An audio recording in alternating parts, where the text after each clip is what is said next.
La généalogie des Mba. Il existe plusieurs versions sur la généalogie des Mba. En voici une qui remonterait à plus de 3000 ans, d'après les ancêtres Mba. Les Mba sont les descendants de Mba Itota ou Utotwa, qui veut dire le forgeron patient ou le marteau patient. Son père était Muntu Wandala, ce qui veut dire l'homme élevé.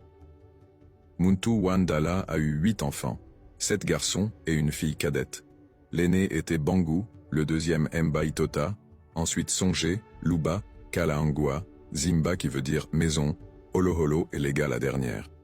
Lega eut des enfants avec un homme d'un clan, cependant en raison d'un possible conflit, ses descendants prirent son nom à elle. Il est important de noter que les Mba retracent le début de leur histoire en Éthiopie, mais en raison d'un cataclysme les ancêtres des Mba et des autres peuples ont dû migrer ailleurs. Se retrouvant dans une terre inconnue, ils ont dû apprendre à vivre autrement.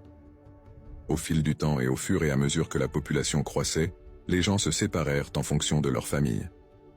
C'est l'ancêtre Peleka, oncle de Muntu Wandala, qui conduisit la grande famille vers l'Orient.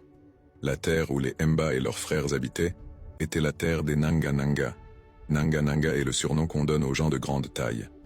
Ce mot vient de Kunanga se pavaner ou s'étaler. On appelait cet endroit Kananga.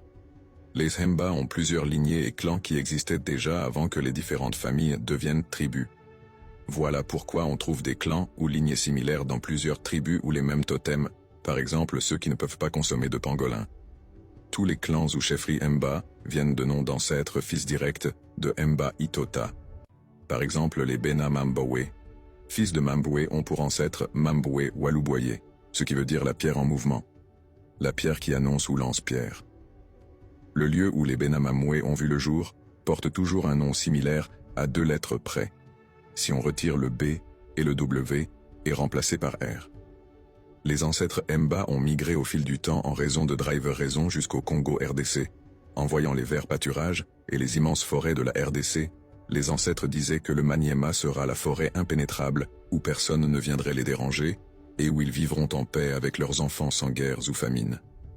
Ils ont érigé des monuments ou statues en pierre, pour qu'on se souvienne d'eux à chaque endroit où ils sont passés, afin que leurs souvenirs ne soient jamais effacés.